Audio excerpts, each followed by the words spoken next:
আমেরিকার মতো বড় একটা শহরে বাস করে দুজন বড় মাফিয়া। একজনের নাম একে, উনি হচ্ছে মাফিয়াদের কিং। আর আরেকজনের নাম অ্যাঞ্জে, সে হচ্ছে মাফিয়াদের কুইন। এদের দুজনের মধ্যে সাপ আর নেউলে বেজির সম্পর্ক, কিন্তু এখন পর্যন্ত কেউ কাউকে দেখেনি। এখন হয়তো আপনারা ভাবছেন একজন আরেকজনের শত্রু, কিন্তু কেউ কাউকে দেখেনি, এই বিষয়ে বুঝতে পারছেন না, তাই তো? তাহলে বলি, এরা দুজন হচ্ছে টপ মাফিয়াদের মধ্যে অন্যতম। এরা সব সময় একজন আরেকজনের ক্ষতি করার জন্য চেষ্টা করে, কিন্তু এখন পর্যন্ত কেউ কাউকে দেখেনি। শুধু ওরা একজন আরেকজনের শুধু নামটাই জানে। ওরা দুজনেই সবসময় মাস্ক ব্যবহার করে, তাই ওরা কেউই কারো মুখ দেখেনি এবং কি সরাসরি দুজনে কখনো কথা বলেনি। ওরা দুজনেই অনেক বড়লোক, কিন্তু তবুও ওরা মাফিয়া জগৎটাকে বেছে নিয়েছে। কিন্তু কেন এই জগৎকে বেছে নিয়েছে তা আপনারা কিছুক্ষণ পরে বুঝবেন। গল্পটা শুনতে শুনতে জানতে পারবেন, তাই গল্পটা শুনতে থাকুন। আশা করি নিরাশ হবেন না। চলুন তাহলে একটু গল্পে ফেরা যাক। সকালবেলা আকাশ ঘুমোচ্ছে, তখন কেউ একজন ওর রুমে আসে। এসেই আকাশের চুলগুলো ধরে টানতে থাকে, কিন্তু আকাশ তাতেও না উঠলে তাই জগে থাকা পানিগুলো আকাশের মুখের উপর ঢেলে দিল। পানি পড়াতে আকাশ চিৎকার করে বলে, আম্মু আম্মু, তাড়াতাড়ি আসো, আমাদের ছাদ দিয়ে পানি পড়তেছে। আকাশের কথা শুনে ঈশা হাসতে থাকে। ঈশার হাসির আওয়াজ শুনে আকাশের বুঝতে বাকি রইল না যে এটা ঈশার কাজ। ঈশা তুই, আমি তো কি না কি ভেবেছি। আচ্ছা ভাইয়া, আমি যে প্রতিদিন এমন করি তোর রাগ হয় না? তুই আমার একমাত্র বোন, তোর ক্ষতি তো আমি হতে দিতে পারি না। তাছাড়া তোর এই কাণ্ডগুলো আমার অনেক ভালো লাগে। তুই আমার একমাত্র বোন, তোকে কেউ কিছু বললে তাকে আমি ছাড় দিব না। ভাইয়া তুই রেডি হয়ে আয়, আব্বু তোকে অফিসে যেতে বলছে। তুই যা, আমি আসতেছি। ঈশা চলে যায়। এদিকে আকাশ ফ্রেশ হতে চলে যায়। ফ্রেশ হয়ে নিচে নেমে নাস্তা করে চলে যায় অফিসের দিকে। নায়কের ফলা শেষ, তাহলে এবার চলুন নায়িকাকে কি করছে তা জেনে নিই। ইরা ঘুম থেকে ফ্রেশ হয়ে নেয়। ইরা ওর বাবা মায়ের সাথে অনেক ফ্রি, ওনাদের নিজের বন্ধু মনে করে ইরা। ঠিক আছে আম্মু, আমি তাহলে গেলাম। ইরা বাসা থেকে বের হয়ে ভার্সিটিতে চলে যায়। এদিকে আকাশ অফিসের সব কাজ সেরে বাসায় চলে আসে। অন্যদিকে ইরাও ভার্সিটির কাজ শেষ করে বাসায় চলে আসে। কেননা এই শহরে রাতের বেলায় একে আর অ্যাঞ্জে লোক ঘুরে বেড়ায়, সেজন্য রাতে ছেলেমেয়েরা বাহিরে তেমন একটা ঘোরাফেরা করে না। রাত ঠিক 1টা বাজে। আমাদের দলের সবাইকে কি মানুষ ভয় পাচ্ছে? কিং, সবাই তো পায়, কিন্তু ওই অ্যাঞ্জেল লোকেরাও কিছুটাও পায়, কিন্তু সবাই না। এই মেয়েটা চাই কি? ওই মেয়েটা চাই এই পুরো শহরে ওই মেয়েটা একাই রাজত্ব করতে। ও তাই নাকি? আমি বেঁচে থাকতে তো কখনো সম্ভবই হবে না। কিং, তাহলে ওই মেয়ের সাথে আমাদের কি করা উচিত? ওর লোকদের যেখানেই পারো ওখানে যদি মেরে ফেলা হয়, তাহলে তো ওরাও আমাদের লোকদের মারবে।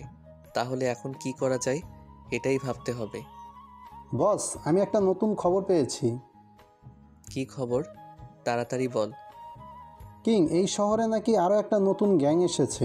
ওরাও নাকি এই শহরে রাজত্ব করতে চায়। তাহলে খবর নে, কে ওরা? যেখানেই পাবি ওদের মেরে ফেলবি। শোন, কিছু লোক রেডি কর, আমি একটা অপারেশনে যাব।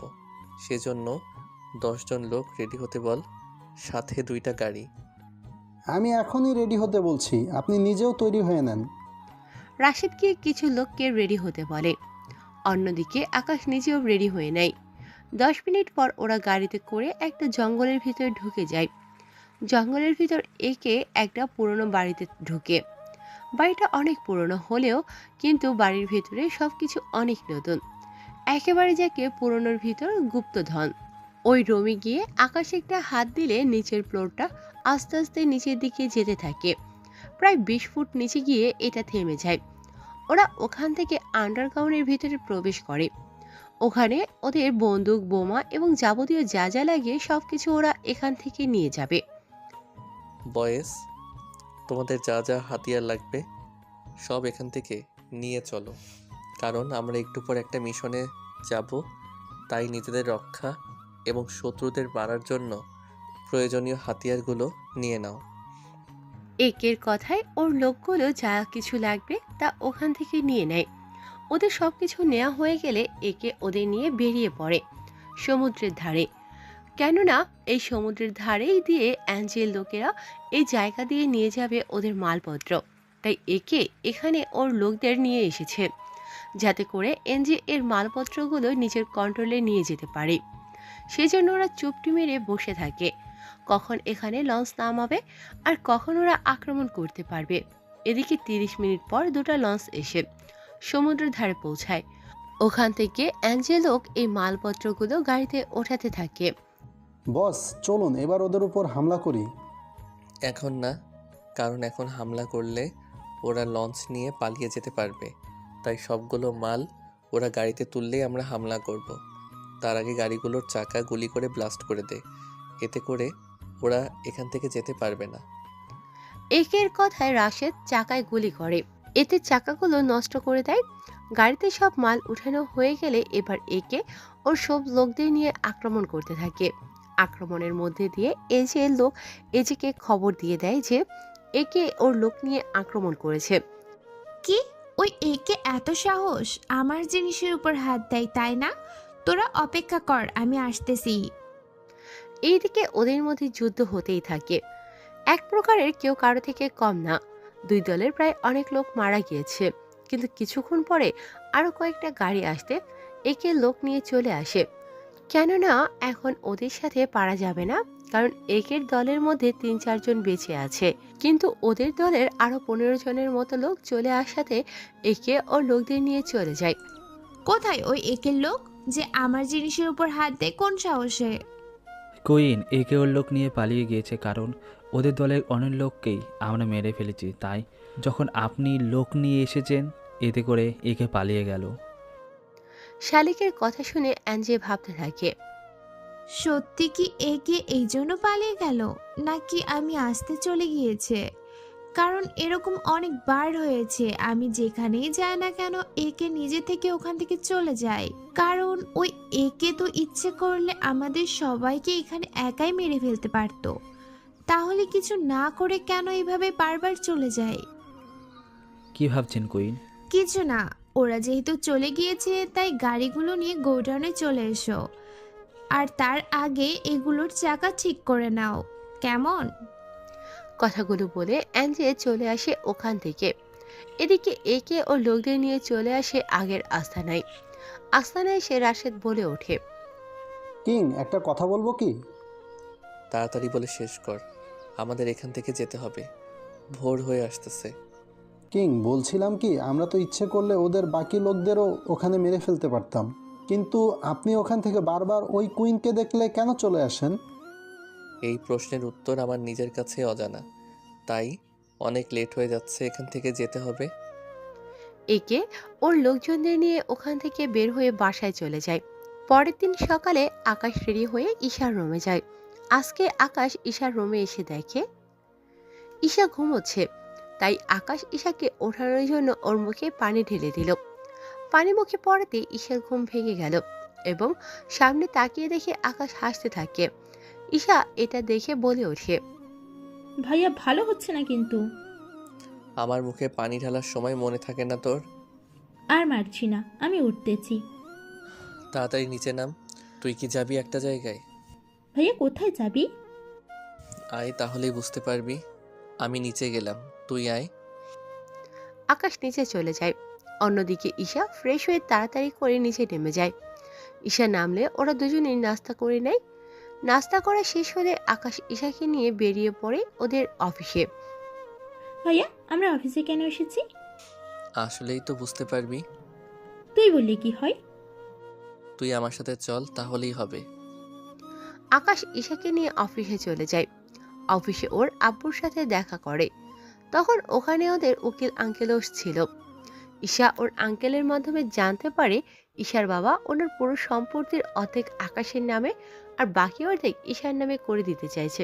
কিন্তু ঈশা বলে ওঠে, আব্বু আমি একটা কথা বলবো। বল মা, কি বলবি তুই? আমি চাইছি যে পুরো সম্পত্তি তুমি। ঠিক আছে, ঈশা সব সম্পত্তি তোর নামেই করে দেওয়া হবে। আঙ্কেল, আপনি কাগজ রেডি করেন। ধুর, আমি বলছিলাম যে পুরো সম্পত্তি তুমি ভাইয়ার নামে করে নাও। কিন্তু তোকে কিছু না দিতে পারলে তো? আমার কিছু লাগবে না, আমার শুধু তোমার মায়ের আর ভাইয়ার ভালোবাসা পেলেই চলবে। কিন্তু তোর মাসিক খরচ তোকে কে দেবে? সব সম্পত্তি যদি আকাশের নামে হয়ে যায় তাহলে তোর কাছে কিছুই থাকবে না, এবং কি তুই ইচ্ছা করলেও আমাদের কোনো ব্যবসায় থেকে টাকা নিতে পারবি না আকাশের অনুমতি ছাড়া।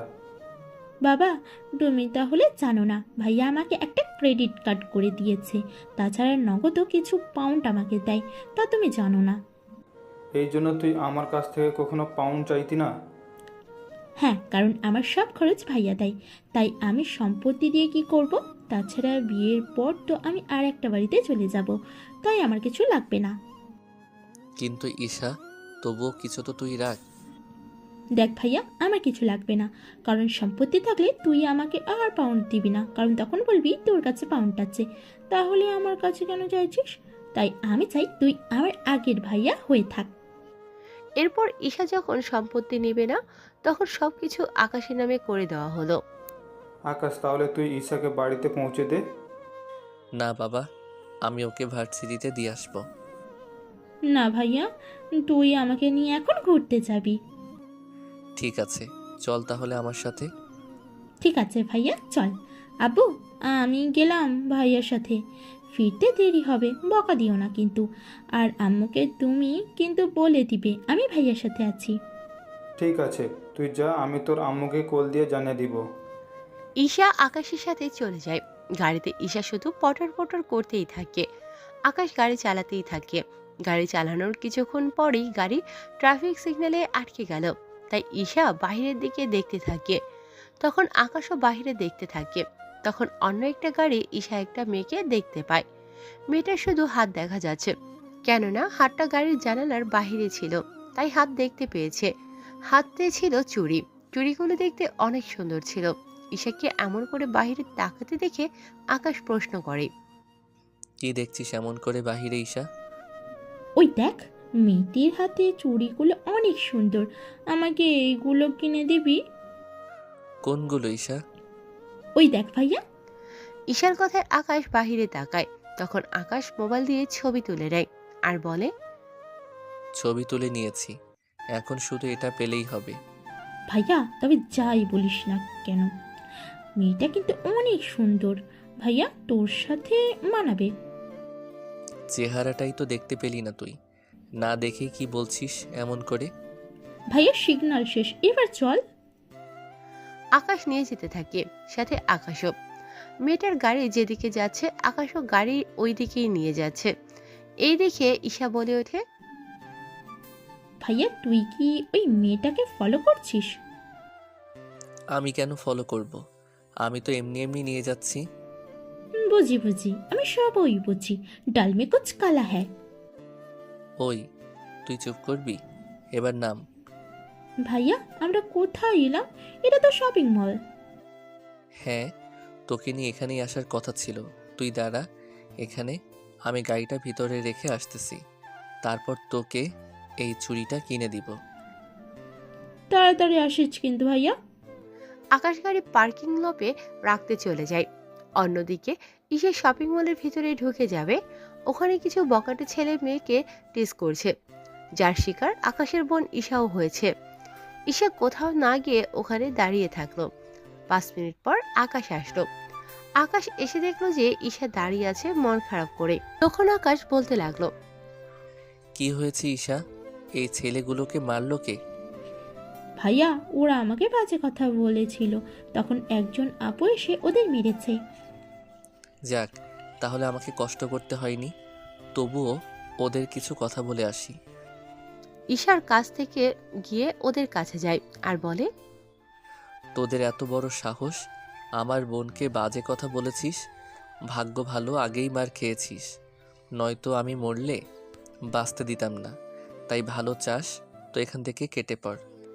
ছেলেগুলো কোনো রকম গাড়িতে উঠে চলে যায়। অন্যদিকে আকাশ ঈশাকে নিয়ে ভিতরে ঢুকে চুড়িটা খুঁজতে থাকে। চুড়িটা দেখতে হীরের মতো লাগছে, তাই হীরের দোকানে যায়। ওখানে 4-5টা দোকান খোঁজার পর ওরা চুড়িটা খুঁজে পায়। এটা দাম কত? 15 লাখ টাকা বলে। যেহেতু এই চুরিটা হিরে দিয়ে করা, সেহেতু দাম তো বেশি হবেই। ঈশা, ক্রেডিট কার্ড দিয়ে দে ওনাদের। ভাইয়া আমারটা কেন দিব? আরে তুই দেওয়া আর আমি দেওয়া তো এক, কারণ এটা তো আমার নামে, তাই আমারটা থেকে খরচ করি না তোরটা থেকে খরচ করি, পাউন্ড তো আমার থেকেই যাবে। ভাইয়া কথাটা তো বদলে বলিসনি তুই, আমি তো ভেবে দেখিনি। ঈশা চুরি কেনা শেষ হলে ওরা ওখান থেকে চলে আসে বাড়িতে। ওরা বাড়িতে আসতে আসতে বিকেল হয়ে যায়। যেহেতু ঈশা আকাশের সাথে ছিল, তাই আম্মু কিছু বলেনি। ঈশা, তোর হাতে এটা কি? আর সকালে কোথায় গিয়েছিলি তোরা? ভাইয়া তুই বল আম্মুকে।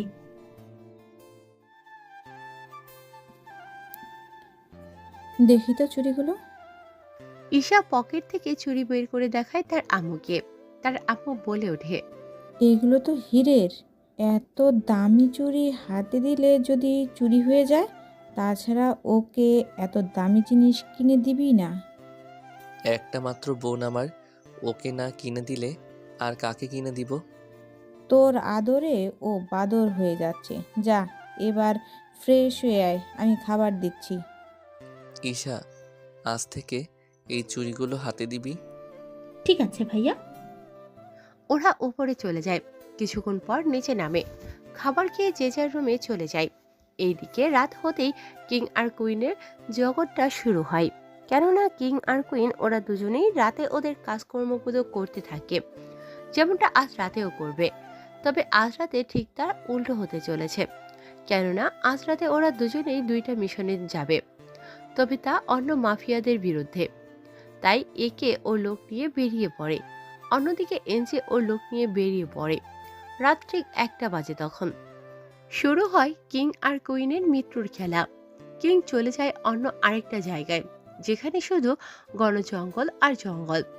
অন্যদিকে কুইন যায় সমুদ্রের ধারে, কেননা ওদের দুজনেরই মিশন দুইটা জায়গায়।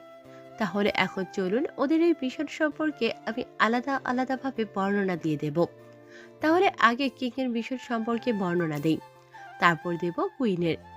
কিং এর দলবল নিয়ে চলে যায় জঙ্গলের ধারে, কেননা জঙ্গলে আজকে অন্য একজন মাফিয়া তার কিছু ছোটখাটো কাজ করবে। তাই কিং এখানে এসে ওদের মেরে ওদের কাছ থেকে ওদের সবকিছু নিয়ে যাওয়ার জন্য এসেছে।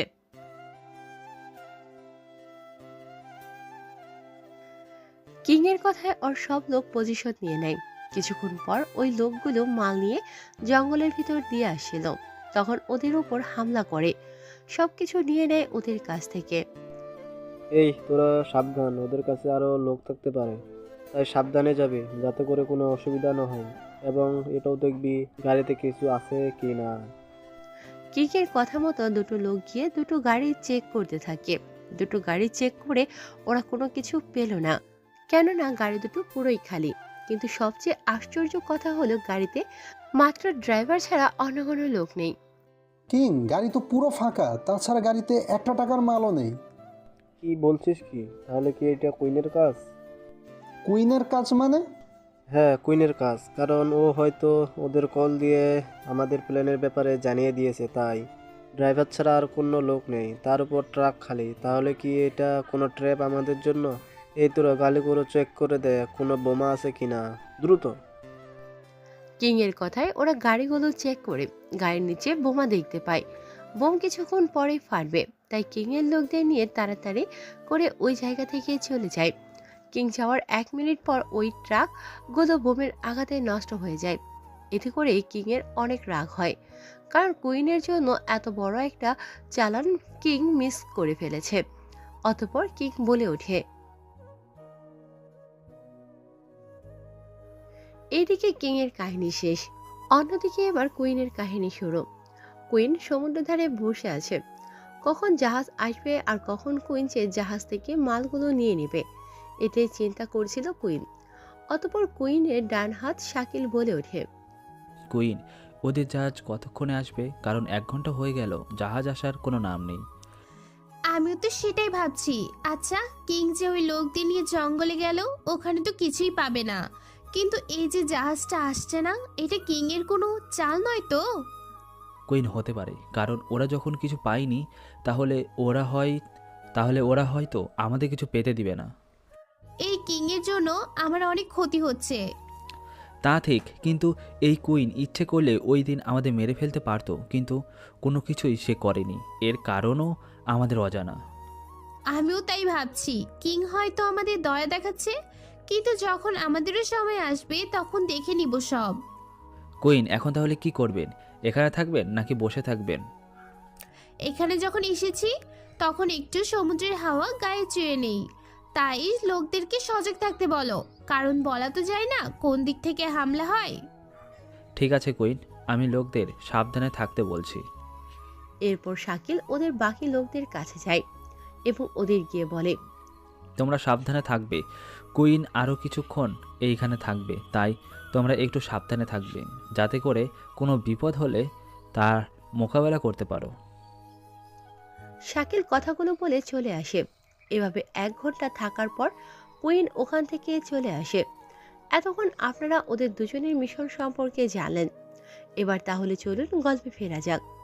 পরের দিন সকালে আকাশ ঘুম থেকে উঠে অফিসে যাবে, তখন ঈশা বলে ওঠে, ভাইয়া আমার সাথে ভার্সিটিতে যেতে পারবি? ভার্সিটিতে কোনো সমস্যা হয়েছে কি? তেমন কোনো সমস্যা হয়নি, আসলে স্যার গার্জিয়ান নিয়ে যেতে বলেছে। তা শুধু কি তোকেই নিয়ে যেতে বলেছে নাকি বাকিদেরও? বাকিদের কথা জানি না, কিন্তু এখন তোকে যেতে হবে আমার সাথে। আকাশ কোনো উপায় দেখতে পাচ্ছে না, কারণ ঈশা তো আকাশকে না নিয়ে আজকে ভার্সিটিতে যাবে না। তা আকাশ ভালো করেই বুঝতে পেরেছে। কি ভাবছিস ভাইয়া? ঠিক আছে যাব, কিন্তু বেশি সময় কিন্তু নিব না আমি। যা করার একেবারে তাড়াতাড়ি করে করতে হবে। ঠিক আছে, তাহলে চল আমার সাথে। আকাশ ঈশাকে নিয়ে বেরিয়ে পড়ে দুটো গাড়ি নিয়ে, কেননা আকাশ তো ঈশাকে নিয়ে ফিরতে পারবে না, তাই দুটো গাড়িতে করেই যাচ্ছে। কিছুক্ষণের মধ্যে ওরা ভার্সিটিতে পৌঁছে গেল। তখন আকাশ বলে ওঠে, ঈশা, তুই এগো, কলটা রিসিভ করে কথা বলে আসতেছি। ঠিক আছে ভাইয়া, তবে লেট কিন্তু করবি না। ওকে মাই ডিয়ার লিটল সিস্টার। একদম পাম দিতে হবে না, তাই তাড়াতাড়ি করে আয়, আমি গেলাম। ঈশা চলে যায় ওর রুমে। এইদিকে আকাশ কথা বলে ঈশার রুমের দিকে যেতে থাকে, কিন্তু ওখানে গিয়ে জানতে পারে এই রুমে ছাত্রছাত্রীদের হল রুমে যেতে বলেছে। তাই আকাশ হল রুমের দিকে যেতে থাকে। হল রুমে যেই না আকাশ ঢুকতে যাবে, তখনই একটা মেয়ের সাথে আকাশের ধাক্কা লাগে। ধাক্কা লাগার ফলে মেয়েটা আকাশের গায়ের ওপর এসে পড়ে। এতে করে মেয়েটার ঠোঁট আকাশের ঠোঁটের সাথে এসে মিশে যায়। অন্যদিকে আকাশ তো এক দৃষ্টিতে তাকিয়ে আছে। মেয়েটার ব্যাপারটা বুঝতে পেরে তাড়াতাড়ি করে উঠে যায় আর চেঁচিয়ে বলে ওঠে, চোখে কি কম দেখেন? হ্যাঁ, দেখছেন আমি বের হচ্ছি, তাই আপনি ইচ্ছে করে ধাক্কা খেয়েছেন তাই না? আসলে সুন্দরী মেয়ে দেখলেই ইচ্ছে করে আপনাদের ধাক্কা খেতে ইচ্ছে করে। হ্যাঁ, ইরার কথা শুনে আকাশ এবার মেয়েটার দিকে তাকায়, আর আকাশ মনে মনে বলতে লাগলো, আসলেই মেয়েটা অনেক সুন্দর, কিন্তু এখন সবার সামনে কিছু একটা তো বলতে হবে, নয়তো প্রেস্টিজ তো এখানেই শেষ হয়ে যাবে। আকাশকে এমন অন্যমনস্ক দেখে মেয়েটা হাতের তুড়ি মারে আকাশের চোখের সামনে আর বলে ওঠে, এই যে মিস্টার, কি ভাবছেন এত? ভাবছি আপনাকে কোন দিক দিয়ে সুন্দরী মনে হচ্ছে। আপনি তো একটু সুন্দরী নন। আসলে কি বলুন তো, যারা আসলে কালো ওদের মধ্যে কিছু মেয়ে নিজের সুন্দরী ভাবার চেষ্টা করে, তার মধ্যে আপনি নিজেই আছেন। কি, যত বড় মুখ নয় তত বড় কথা? আমি সুন্দরী নই তাই না? তাহলে আপনার চোখে সমস্যা আছে, গিয়ে ডক্টর দেখান। আমার চোখ ঠিকই আছে। আপনি একটা কাজ করেন, নিজের মুখটা আগে ভালো করে আয়নায় দেখবেন, তারপর এসে বলবেন। ইরা আর আকাশ কথা বলতেছিল, তখন স্যার ও প্রিন্সিপাল চলে আসলো। এই কলেজে প্রায় স্যার আকাশকে চেনে, আবার প্রিন্সিপাল স্যারও আকাশকে খুব ভালো করে চেনে। তাই ইরা ও আকাশ এভাবে দাঁড়িয়ে আছে দেখে ওনারা কিছু বলতে যাবে, তার আগেই আকাশ বলে, স্যার, কোনো সমস্যা হয়নি, আপনি ভিতরে যান, আমি আসতেছি। স্যার ও প্রিন্সিপাল স্যার ওনারা সবাই ভিতরে চলে যায়। ওনারা যাওয়ার পর ইরা বলে ওঠে, আপনাকে আমি দেখে নিব, এই অপমানের প্রতিশোধ আমি ঠিকই নিব। তার আগে আপনার ঠোঁটে ইউজ করে লিপস্টিক চেঞ্জ করবেন, কেননা একটু মিঠা মিঠা মনে হচ্ছে। আকাশের এই কথায় ইরা আরো বেশি লজ্জা পায়। লজ্জা পেয়ে ইরা রুমের ভেতর চলে যায়। আকাশ রুমে যাওয়ার আগে ঠোঁট মুছে রুমাল পকেটে রেখে দেয়। এরপর আকাশও ভিতরে চলে আসে, কিন্তু অন্য সব ছেলেদের সাথে না বসে স্যারদের সাথে গিয়ে বসে। এইদিকে স্যাররা ওনাদের বক্তব্য দিয়েই যাচ্ছে, অন্যদিকে আকাশের প্রায় সময় যেতেই থাকে। তাই আকাশ ওখান থেকে উঠে স্যারদের বলে ওখান থেকে চলে যায়। অন্যদিকে ইরা আকাশের কয়েকটা ছবি উঠিয়ে নেয় অপমানের প্রতিশোধ নেওয়ার জন্য। আকাশ এসে নিজের কাজ করতে থাকে, কিন্তু আজকে আকাশের চোখের সামনে বারবার ভেসে ওঠে। এতে আকাশের অজান্তে হাসি পেয়ে যায়। তখন রুমে ঢোকার সময় শাহজাহান চৌধুরী খেয়াল করে আর মনে মনে ভাবতে থাকে, কি ব্যাপার, আজকে আকাশকে এত খুশি খুশি দেখাচ্ছে কেন? উনি কথাগুলো বলে চলে আসে রুমে। আকাশ ও বাবাকে দেখে দাঁড়িয়ে যায় আর বলে ওঠে, এ কি আব্বু, তুমি এখানে? আমাকে বললেই তো আমি চলে আসতাম। তেমন কিছু না, বলছি তোকে আজ এত খুশি খুশি লাগছে কেন? কই আব্বু, আমি তো ঠিকই আছি। আজকে অন্যরকম লাগছে। কি ব্যাপার, আমাকে তো বলতে পারিস। তেমন কিছু হলে তোমাকে অবশ্যই বলতাম। তা আজকে এত লেট করলি যে? ঈশার সাথে ভার্সিটিতে গিয়েছিলাম, ওখানে ওদের আজকে ফাংশন ছিল, তাই আমি ওখানে গিয়েছি। তার মানে ওখানে কিছু একটা ঘটিয়ে এসেছে, তাই এত খুশি খুশি দেখাচ্ছে মনে মনে। কিছু বলবে কি আব্বু? না, তুমি আসতে দেরি করলে তাই ভাবলাম একবার দেখে যাই আসো কি না। ও, আমার অনেক কাজ আছে, তুমি এখন যাও। আকাশের আব্বু চলে যায়। ওইদিকে আকাশ কাজ করতে থাকে। এইদিকে ঈশার কলেজের ফাংশন শেষ করে ঈশা বাড়িতে চলে আসে। এইদিকে ইরা আকাশের ছবি ওর কিছু বন্ধুদের কাছে পাঠিয়ে দেয়, যাতে করে ওরা আকাশের সব খবর দিতে পারে ইরাকে। এভাবে কয়েকটা ঘন্টা পার হয়ে যাওয়ার পর ইরা আকাশের সব খবর পেয়ে যায়। তবে আকাশের সম্পর্কে খোঁজ খবর পেয়ে ইরা বুঝতে পারে যে এইসব যদি সত্যি হয় তাহলে তো ছেলেটা আসলেই ভালো, কিন্তু তখন অমনটা কেন করলো তাই বুঝতে পারছি না। সে যাই হোক, ওর সাথে তো আমাকে দেখা করতেই হবে, সে যে করেই হোক না কেন। ওই দিন আকাশ চলে আসে রাতের বেলায় বাড়িতে এসে ওর রুমে চলে যায়। পরের দিন সকালে আকাশ বের হয় অফিসে যাওয়ার জন্য। পথে ইরা গাড়ি নিয়ে বসে আছে। আকাশ পথের সামনে গাড়ি দেখে ওর গাড়িটা থামায়। গাড়িটা থামিয়ে বাহিরে চলে আসে। বাহিরে এসে বলতে থাকে, এই কোন ইডিয়েট রাস্তার সামনে গাড়ি রেখেছিস?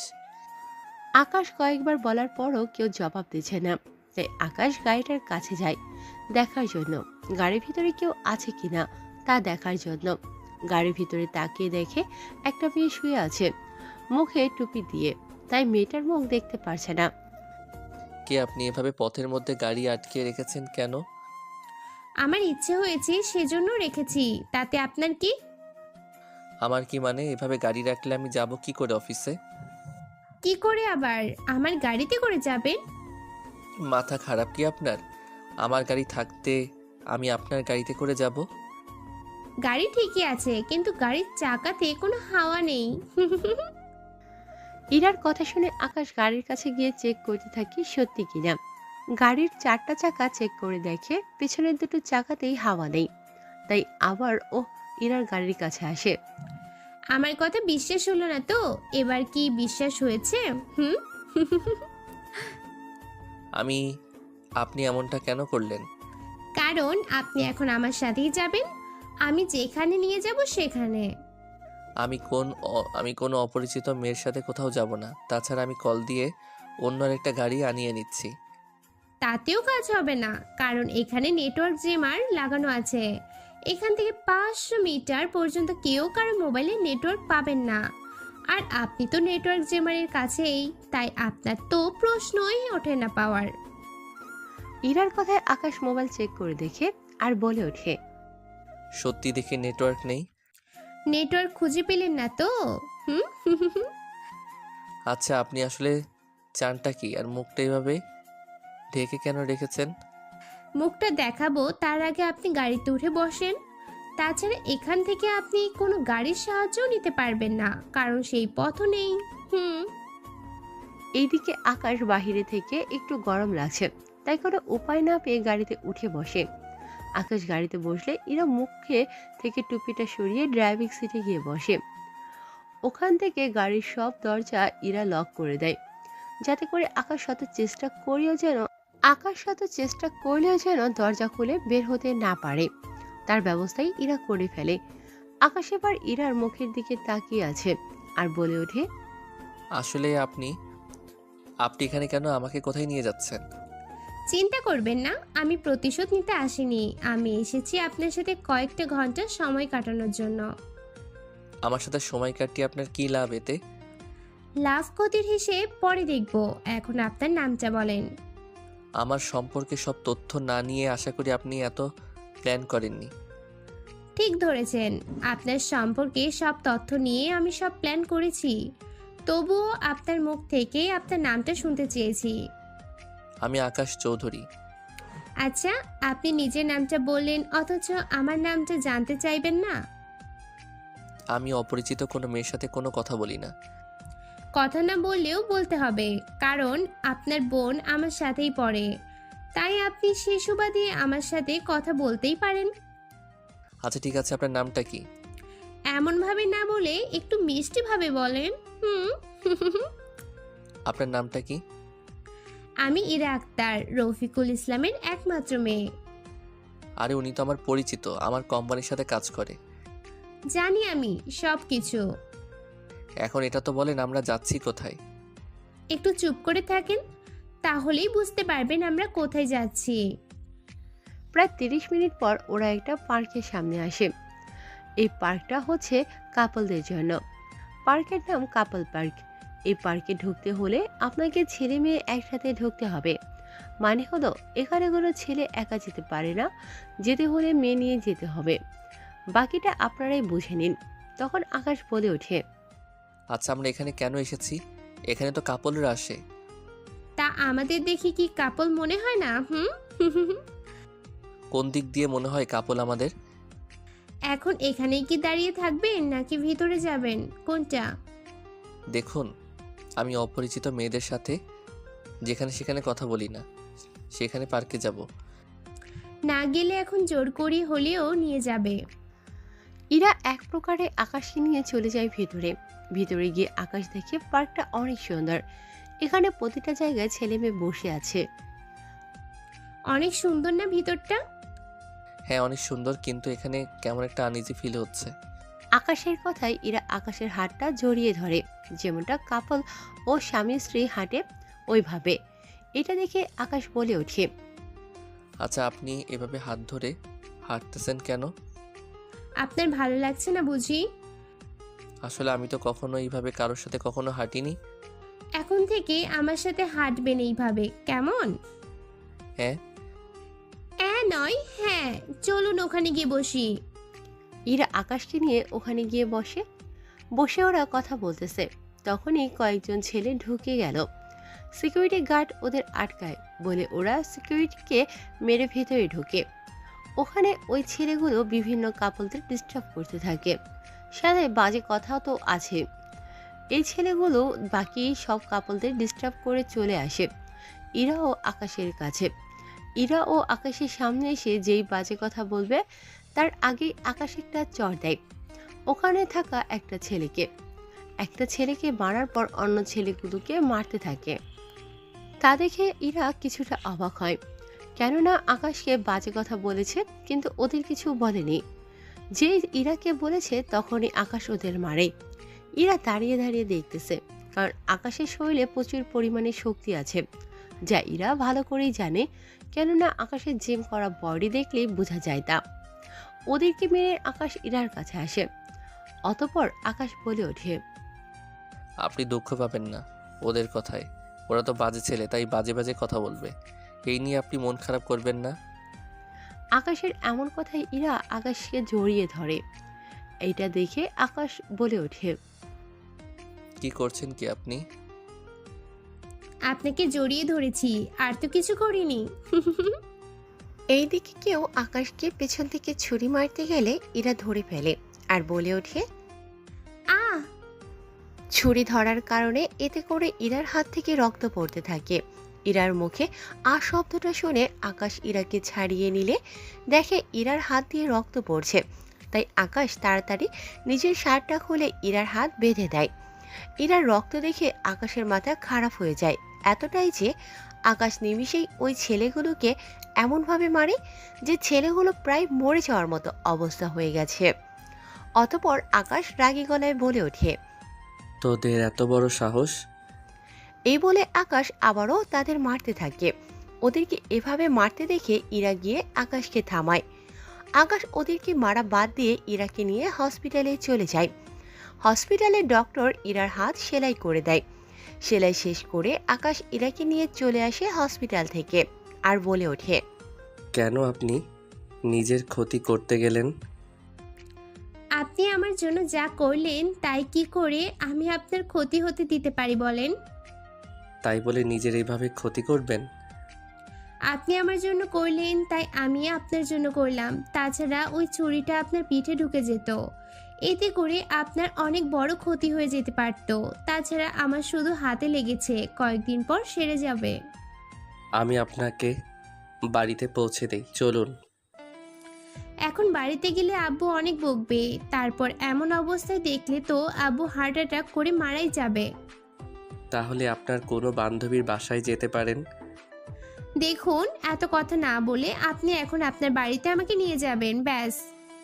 কি আমার বাড়িতে নিয়ে যাব? কি এসব বলছেন? ঠিকই বলেছি, তাই বেশি কথা না বলে চলুন।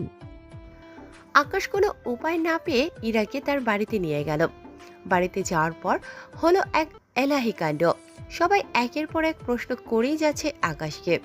সবার এত বকবকানি শুনে আকাশ রাগী কণ্ঠে বলে ওঠে, এই তোমরা থামবে? সে কখন থেকে শুধু বকেই যাচ্ছ। দেখ ভাইয়া, রাগ করিস না। তুই তো কখনো কোনো মেয়েকে নিয়ে বাড়িতে দূরের কথাও বলিস নি, কিন্তু আজ সেখানে একটা মেয়েকে নিয়ে বাড়িতে চলে আসলি, সেই জন্য তো সবাই জানতে চেয়েছে। তবে ইরা একটা কথা খেয়াল করে, ঈশা যখন কথাগুলো বলছিল আকাশ তখন চুপ করেছিল, কোনো কথাই বলে না। এবং এতক্ষণ যে আকাশ রেগেছিল তাকে কেউ দেখলে বুঝতেই পারবে না। ঠিক আছে, আমি বলছি। এই মেয়েটির নাম হচ্ছে ইরা। আমাকে বাঁচাতে গিয়ে ওর হাত কাটা গিয়েছে। পরে ডক্টর দেখিয়ে ওনাকে ওনার বাড়িতে দিয়ে আসতে চেয়েছি, কিন্তু এই অবস্থায় ওনার বাড়িতে গেলে নাকি ওর বাবা মা খুব বকবে, তাই উনি আমার সাথে চলে এসেছে। এখানে কয়েকদিন থাকবে, একটু ভালো হলে চলে যাবে আবার। কিন্তু ভাইয়া, আপনার বাড়ির লোক চিন্তা করবে না? না, করবে না। আমি বাড়িতে কল দিয়ে জানিয়ে দিয়েছি যে আমি কয়েকদিন পরে বাড়িতে ফিরবো, তাই আব্বু এখন আর টেনশন করবে না। ঠিক আছে, তুমি আমার ছেলেকে বাঁচিয়েছো, এতেই আমি খুশি। ঈশা, ওকে একটা রুম দেখিয়ে দে, যাতে করে ওর অসুবিধা না হয়। ঠিক আছে আম্মু, তাহলে আমি নিয়ে যাচ্ছি। আমার আর ভাইয়ার মাঝখানে যে রুমটা আছে ওইখানে নিয়ে যাই। তাহলে তাই কর। চলেন আপু, আমার সাথে আসুন। ভাইয়া, তুই গিয়ে ফিরে নে। ইরা ঈশার সাথে যেতে লাগলো। অন্যদিকে আকাশ তার রুমে চলে গেল। এইদিকে তো ইরা রুমটা দেখে অনেক অবাক, কারণ রুমটা অনেক সুন্দর করে সাজানো হয়েছে। এটা দেখে ইরা বলে ওঠে, আচ্ছা, রুমটা কে গুছিয়েছে? আমি গুছিয়েছি। আমার বাবা মায়ের রুম, আমার রুম আর ভাইয়ার রুমটা গুছিয়ে রাখি। তবে এটাও কারণ আমরা সবাই মাঝে মাঝে বারান্দায় এসে আড্ডা দিই, তাই এই রুমটা গুছিয়ে রাখি। কি, এই রুমের সাথে বারান্দাও আছে? ওয়াও! চলেন আপনাকে দেখাই। ইরা ঈশার সাথে বারান্দায় গেল। ওখানে গিয়ে দেখে তো অনেক অবাক, কেননা ওখানে সুন্দর সুন্দর ফুলের গাছ লাগানো। এটাকে বারান্দা বললে ভুল হবে, কেননা এই বারান্দাটা একটা রুমের থেকেও বড়। অতঃপর ইরা বলে ওঠে, এত বড় বারান্দা আমি আগে কখনো দেখিনি, বিশ্বাস করো। এটা তো কিছু না, ভাইয়ার রুমে এর চেয়ে বড় বারান্দা আছে। ভাইয়ার রুমের পাশে এই রুম বারান্দা। ভাইয়া ওখানে জিম করে, তার পাশে আছে সুইমিং। তোমার রুমের সাথে নেই? আছে তো, শুধু বাবা মায়ের রুমের সাথে নেই। ও, তাহলে আপু তুমি রেস্ট নাও, আমি নিচে গিয়ে তোমার জন্য খাবার নিয়ে আসতেছি। কিন্তু আমি খাবো কিভাবে? আপু তুমি কিছু মনে না করলে আমি খাইয়ে দিব কি? তোকে কিছু করতে হবে না, আমি খাইয়ে দিব। আন্টি, আপনি কেন কষ্ট করে খাবার আনতে গেলেন? তাতে কি, তুমি আমার ছেলের জন্য যা করেছো। তোমার তো কোনো জামা আনোনি। একটা কাজ করো, তুমি কিছু না মনে করলে ঈশার জামা পরে নিতে পারো আজকে। আমি আকাশকে বলে দিব তোমার জন্য যেন জামা কিনে নিয়ে আসে। না থাক আন্টি, আমি ঈশার জামা পরে নিব। ঠিক আছে, আমি খাইয়ে দিচ্ছি, তুমি খেয়ে নাও। আর হ্যাঁ ঈশা, তুই আলমারি থেকে কয়েকটা জামা নিয়ে আয়। ওর যেগুলো পছন্দ হবে ওগুলো পরতে পারবে। আমার খাওয়া হয়ে গেলে তুই ওকে সাহায্য করিস জামা পরতে। ঠিক আছে আম্মু, আমি তাহলে কয়েকটা জামা নিয়ে আসতেছি। ভাইয়া কয়েকদিন আগে যেগুলো এনেছিল সেগুলো নিয়ে আসতেছি। এ বলে ঈশা জামা আনতে চলে যায়। অন্যদিকে পারুল বেগম ইরাকে খাওয়াতে থাকে। খেতে খেতে ইরার চোখ দিয়ে পানি বের হয়ে গেল ওনাদের ভালোবাসা দেখে। আর মনে মনে ইরা বলতে থাকে, শুধু ওনার ছেলেকে বাঁচিয়েছি বলে আমার এত খেয়াল রাখছে আল্লাহ। যদি এবারের বউ হতাম, না জানি তখন কি করতো। কি হয়েছে ইরা, কাঁদছো কেন? ঝাল বেশি হয়েছে? না আন্টি, এমনিতেই কান্না আসছে। তাছাড়া এভাবে অনেক দিন পর আমি কারোর হাতে খেলাম। মাঝে মাঝে আমি ঘুমিয়ে থাকলে আম্মু খাইয়ে দিত এভাবে। ঠিক আছে, তুমি সুস্থ হওয়া পর্যন্ত আমি খাইয়ে দিব। অতঃপর পারুল বেগম ইরাকে খাইয়ে দিয়ে চলে যায়। সাথে ঔষধও খাইয়ে উনি চলে যাওয়ার পরে ওখানে ঈশা আসে। ঈশা এসেই ইরাকে ড্রেসগুলো দেখাতে থাকে আর বলতে থাকে, কোনটা পছন্দ হয়? এগুলো একদম নতুন, এখন আমার পরা হয়নি। এখান থেকে যেগুলো পছন্দ হয় ওগুলো পরবেন। এখন চলেন আমি আপনার ড্রেস চেঞ্জ করতে সাহায্য করি, কেননা এটাতে রক্তের দাগ আছে, তাই তাড়াতাড়ি চেঞ্জ করাটা ভালো। ঠিক আছে চলো তাহলে। অতঃপর ঈশা ইরাকে নিয়ে ওয়াশরুমে চলে যায়। ওখানে ইরাকে ড্রেস চেঞ্জ করে দিয়ে নিয়ে আসে। অতঃপর বাহিরে এসে বলে ওঠে, আপু অনেক সুন্দর লাগছে আপনাকে। এই কথা শুনে ইরা নিজের দিকে তাকায় আর মনে মনে বলতে থাকে, সত্যি তো অনেক সুন্দর লাগছে। আচ্ছা ঈশা, এই ড্রেসগুলো কে কিনেছিল? কেন আবার ভাইয়া কিনেছিল? এখন তো সন্ধ্যা হয়ে গেছে, ভাইয়া মনে হয় কিছুক্ষণ পরে আসবে। কোথায় আসবে? কোথায় আবার, আপনাকে দেখার জন্য। ভাইয়ের এতক্ষণে মনে হয় গোসল করা শেষ হয়েছে, হয়তো খাবার খেয়ে আপনার খোঁজ নিতে আসবে। ও তাই বলো, আমি কি নাকি ভাবছি। আচ্ছা আপনি তাহলে রেস্ট নিন, আমি পড়তে বসবো। ঈশা চলে যায়। অন্যদিকে আকাশ ফ্রেশ হয়ে নিচে নামে খাবার খাওয়ার জন্য। এখানে এসে জানতে পারে ইরাকে খাবার খাওয়ানো হয়েছে, তাই আকাশ খাবার খেয়ে ইরাকে দেখতে আসে। দরজার পাশে আসতেই বলে ওঠে, ভিতরে আসতে পারি? হ্যাঁ আসুন। ও মা, আপনার বাড়ি, এখানে পারমিশন নেওয়ার কি আছে? বাড়িটা জারি হোক, ভিতরে ঢুকতে হলে পারমিশন তো নিতে হবে। এখন কেমন আছেন? এখন অনেকটা ভালো আছি। আপনি কি কোথাও বের হবেন? হ্যাঁ, কিছু কাজ আছে, ওগুলো সেরে আসবো। তাহলে সাবধানে যাবেন কেমন? আপনি নিজের খেয়াল রাখবেন, কোনো কিছু দরকার হলে ঈশাকে ডাক দিবেন, ও আপনাকে সাহায্য করবে। আকাশ কথাগুলো বলে বেরিয়ে পড়ে। অন্যদিকে কিংয়ের আস্তানায় চলে আসে। সেখানে এসে জানতে পারে কুইন নাকি কয়েকদিন ধরে কাজকর্ম করছে না। তাতে আমার কি? কুইন নিজের কাজ না করলে তো আমারই ভালো। আমি তা বলতে চাইনি। যা বলার আছে স্পষ্টভাবে বল। আমি এটা বলতে চেয়েছি যে যদি আমাদের বিপক্ষ টিম না থাকে তাহলে আমরা জয় হয়ে আনন্দ পাবো না। কথাটা ঠিক বলেছিস।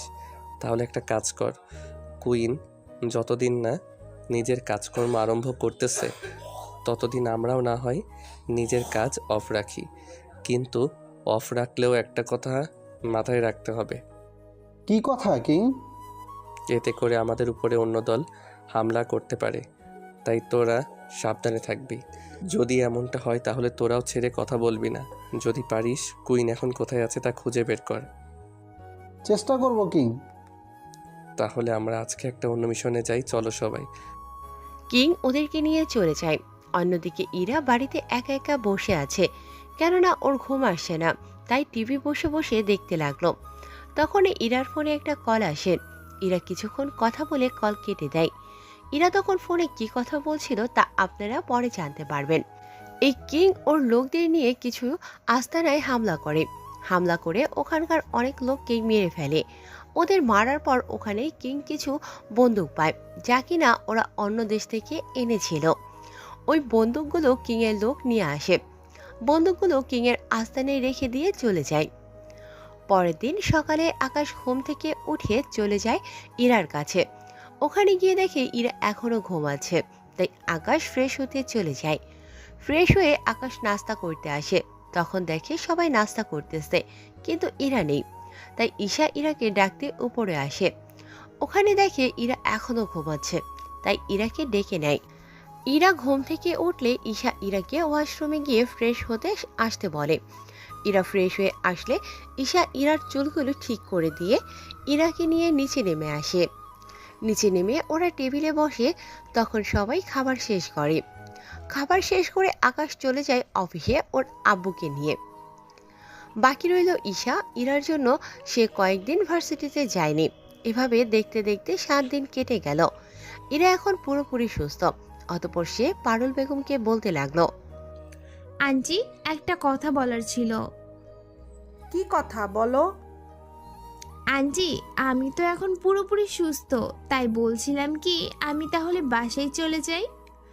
আরো কয়েকদিন থাকো।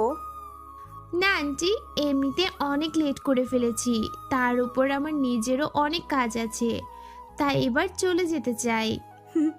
বেশ, তো তাহলে আকাশ বাসায় আসুক, আমি ওকে বলবো তোমাকে যেন বাসায় দিয়ে আসে। তা তোমার বাবা কি করে? ওনার নাম কি? ব্যবসা করে, ওনার নাম রফিকুল ইসলাম। এই বলে ইরা উপরে চলে যায়। অন্যদিকে আকাশ দুপুরে বাসায় এসে জানতে পারে ইরা বিকালে চলে যাবে, তাই ইরার রুমে যায়। আকাশ আর বলে ওঠে, আপনি নাকি বিকালে চলে যাবেন? এখন তো সুস্থ, তাই চলে যাব। তাছাড়া এখানে কোনো অধিকার নেই থাকার। যদি কেউ অধিকার দেয় তাহলে থেকে যেতে পারি। মানে কিছু বুঝলাম না কথাটা। আপনাকে বুঝতে হবে না, আমি রেডি হয়ে নিচ্ছি, আপনি খাবার খেয়ে নিন, তারপর আমরা বের হব, কেমন? ঠিক আছে। অতঃপর আকাশ নিচের রুমে চলে আসে। সেখানে ফ্রেশ হয়ে নেয়। ওখানে খাবার খেয়ে নিচের রুমে গিয়ে তৈরি হয়ে নেয়। কিছুক্ষণ পর ইরাও নিচে নামে। ইরা ওখানে নেমে পরিবারের সবাইকে দেখতে আর বলতেছে, আন্টি, আমি তাহলে যাচ্ছি, দোয়া করবেন আমার জন্য। অবশ্যই দোয়া করব। তোমার মতো মিষ্টি একটা মেয়ে যে বাড়ির বউ হবে, সে বাড়িতে কোনো দুঃখ থাকবে না। আকাশের মায়ের কথায় ইরা কিছুটা লজ্জা পায়। তখন ঈশা বলে ওঠে, ইরাপো না হয় ওর নিজের বাড়িতে যাচ্ছে তাই একটু সেজেছে, কিন্তু ভাইয়া তুই এমনভাবে সেজেছিস মনে হচ্ছে বউ নিয়ে শ্বশুর বাড়িতে যাচ্ছিস।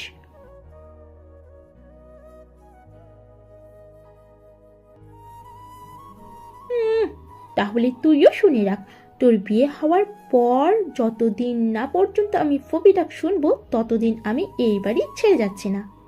এদিকে ইরা তাদের ভাই বোনের ঝগড়া দেখে হাসবে না চুপ করে থাকবে নিজেই বুঝতে পারতেছে না। অবশেষে আকাশ ইরাকে নিয়ে বেরিয়ে পড়ে। ওরা বেরিয়ে যাওয়ার পর ঈশা ওর আম্মুকে বলে, আচ্ছা আম্মু, ভাইয়ার সাথে ইরা আপুর বিয়ে দিলে কেমন হয়? কি বলছি এগুলো? এই মেয়েটা কি রাজি হবে? তাছাড়া তোর ভাইয়াকে কে রাজি করাবে? আম্মু তুমি জানো না, ওরা দুজনকে পছন্দ করে, আমি এইটুকু শিওর আম্মু। তুই কি করে শিওর হচ্ছিস? কারণ আমি ভাইয়াকে অনেকবার দেখেছি ইরাপুকে খাইয়ে দিতে, সাথে ইরাপু ভাইয়াকে খাইয়ে দিয়েছিল। কি বলছিস এগুলো? তাহলে পানি তলে তলে এত দূর গড়িয়েছে? গড়িয়েছে কি আম্মু? আমার তো মনে হচ্ছে ইরা আপুর হাতে কাটা গিয়েছে বলে ভাইয়া এখানে নিয়ে এসেছে, যাতে করে তুমি ওকে পছন্দ করো, সাথে ওর সাথে বিয়ের ব্যবস্থা করো। যদি এমনটা হয় তাহলে তোর ভাইয়াকে একটা শিক্ষা দিতে হয়। বাড়িতে আসুক আগে, ও যতদিন না পর্যন্ত ওই মেয়েকে বিয়ে করতে চায় আমাকে এসে না বলবে, তুইও চুপ থাকবি, সাথে আমিও চুপ করে থাকবো, ঠিক আছে? ওইদিকে আকাশ ইরাকে ইরার বাড়ির সামনে নামিয়ে দেয়। ইরা অনেকবার আকাশকে ভিতরে আসতে বলেছিল, কিন্তু না করে দিয়েছে। এদিকে ইরা বাড়ির ভিতরে চলে যায়। অন্যদিকে আকাশ গাড়ি নিয়ে অফিসে চলে যায়। ইরা বাড়িতে যাওয়ার পর ওর আব্বুকে কিছুই বলেনি, কেননা ইরা ওর আব্বুকে সবকিছু জানিয়ে দিয়েছে ওখানে কি কি হয়েছিল। ইরার আব্বু অনেক খুশি, কেননা ওরা ইরার অনেক সেবা যত্ন করেছে। তার উপর আকাশও অনেক ভালো ছেলে, তাই এই ব্যাপারে ইরার আব্বু ইরাকে অনেক সাপোর্ট করেছিল। তাই তো ইরা এতদিন ধরে ওই বাড়িতে নিশ্চিন্তে থাকতে পেরেছিল। এইদিকে আকাশ অফিসে গিয়ে কাজ করে রাতে আবার বাসায় ফিরে আসে। তখন ঈশা বলে ওঠে, ভাইয়া তোর সাথে কিছু কথা ছিল। কি কথা তাড়াতাড়ি বল বোন, আমি এখন আবার বের হব, কিছু কাজ বাকি আছে। তাহলে তুই কাজ ছেড়ে আয়, পরে বলবো। ঠিক আছে, তোর জন্য কিছু আনতে হবে নাকি? না ভাইয়া, আমার ফ্রিজ পুরো খালি হয়ে গিয়েছে। কি বলছিস, 10 দিনও হলো না, এর আগে ফ্রিজ খালি? এরকম করলে তোর ঠান্ডা লেগে যাবে বোন। কিছু হবে না, তুই আসার সময় নিয়ে আসবি। ঠিক আছে, আমি সব নিয়ে আসবো। আকাশ বের হয়ে যায়। অন্যদিকে কুইন তার কাজকর্ম শুরু করবে। এই কথা শুনে কিংও কাজ করতে চলে যায়। কোনো খবর পেয়েছিস কুইন এতদিন কোথায় ছিল? না কিং, কেননা কুইন এতদিন ধরে ওর লোকদের সাথে কোনো কথাই বলেনি, সেজন্য আমরা কোনো কিছু জানতে পারিনি। চিন্তা করবেন না, এখন তো চলে এসেছে, তাই আমরা ধীরে ধীরে সব জানতে পারবো। তার নতুন কোনো কাজ আছে কিনা তা নিয়ে আলোচনা কর। খবর পেয়েছি কুইন নাকি আজ রাতে একটা মিশনে যাবে, তাও ছোটোখাটো একটা মাফিয়ার সাথে। তা তো যাবেই, কারণ আমাদের সঙ্গে কখনো পারবে না, তাই শুধু শুধু টক্কর দিয়ে নিজের প্রাণটা হারাবে না। কথাটা ঠিক বলেছেন, কিন্তু একটু ভয় হচ্ছে। কিংয়ের লোকের ভয়, তাও আবার তুমি ডান হাত, তোমার কিসের ভয়? আপনি এতদিন ছিলেননি, তাই আপনাকে জানাতে পারিনি। কি কথা? কথাটা হচ্ছে কুইনের কয়েকজন লোক মিলে আমাদের একটা গোডাউনে বম মেরে ধ্বংস করে দেয়। যদিও তখন গোডাউনটা খালিই ছিল, কিন্তু তবুও 1 লক্ষ টাকার মালামাল নষ্ট হয়। কি কুইনের লোকের এত বড় সাহস হয় কি করে যে আমার গোডাউনে ধ্বংস করে? তোরা কোনো কিছু করিস না কেন? কিং, আমরা আপনার অর্ডারের অপেক্ষায় ছিলাম। ওরা যখন আমাদের উপর আক্রমণ করতেছে তখন আমাদেরও উচিত ওদের উপর আক্রমণ করা। তাই সব কিছু রেডি করে নে এবং ওদের উপর আক্রমণ করে ওদের একটা গোডাউন নষ্ট করে দে। কি, তাহলে আমি কয়েকজন লোক নিয়ে ওদের উপর আক্রমণ করতে গেলাম? তাড়াতাড়ি যাও, আমি এখন চলে যাচ্ছি। রাশি, তুমি সবটা সামলে নিও। চিন্তা করবেন না বস, আমি সব সামলে নেব। কিং চলে আসে ওখান থেকে। ওইদিকে রাশেদ 10-15 জন লোক নিয়ে চলে যায় কুইনের গোডাউনে আক্রমণ করার জন্য। ওরা 30 মিনিট পর কুইনের একটা গোডাউনে আক্রমণ করে সব ধ্বংস করে দেয়। ওরা ধ্বংস করে দিয়ে চলে আসে।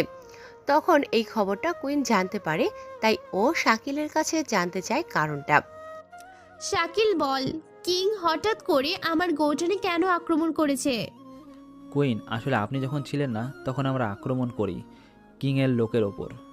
তোরা আমাকে না বলে কেন কাজটা করতে গেলি? ভুল হয়ে গেছে কুইন, এভাবে।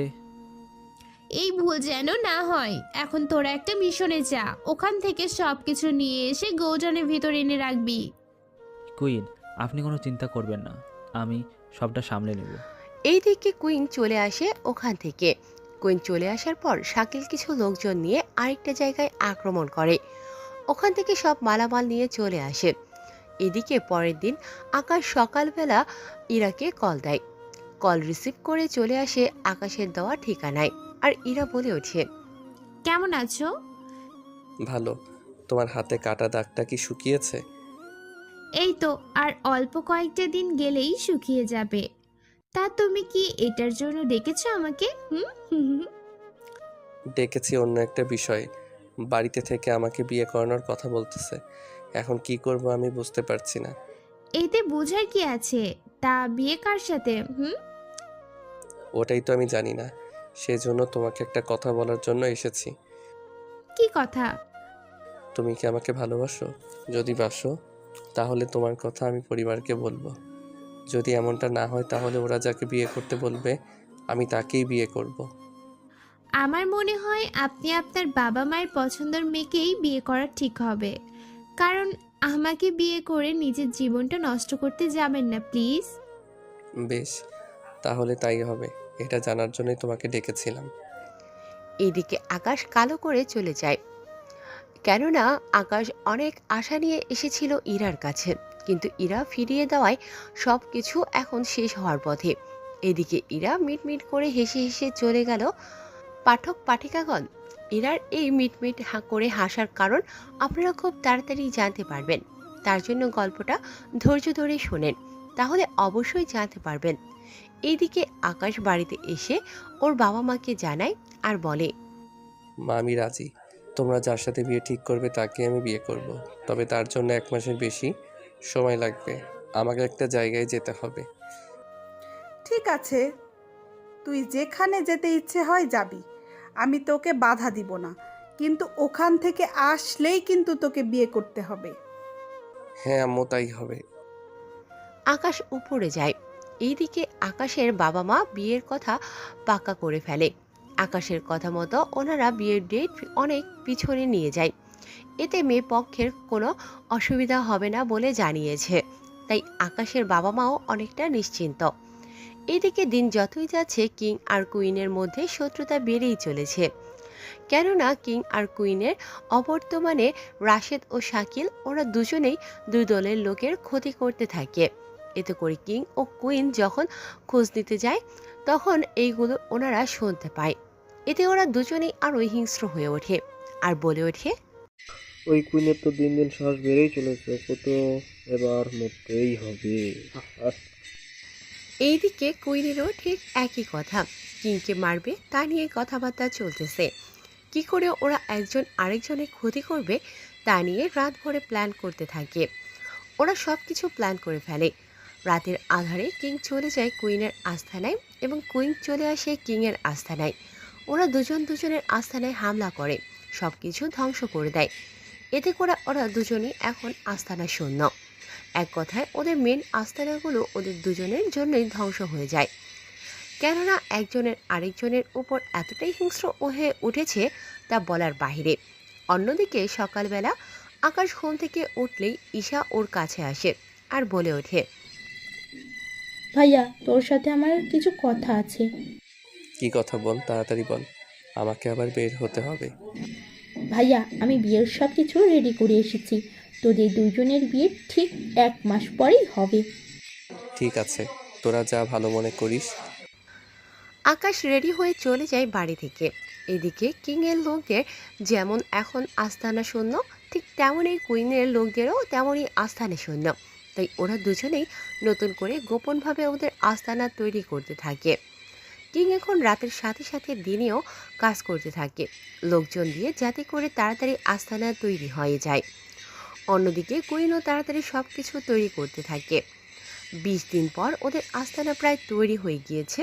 তখনই রাশেদ বলে, কিং, একটা কথা বলবো? বলছিলাম কি, আমরা কুইনের সাথে একটু কথা বলে নিয়ে সব কিছু ঠিক করে নিলে কেমন হয়? কিং, তা বলিনি আমি। দেখো, আমরা নতুন করে আস্তানা তৈরি করছি। হয়তো কুইনও নিজেদের আস্তানা তৈরি করতে ব্যস্ত।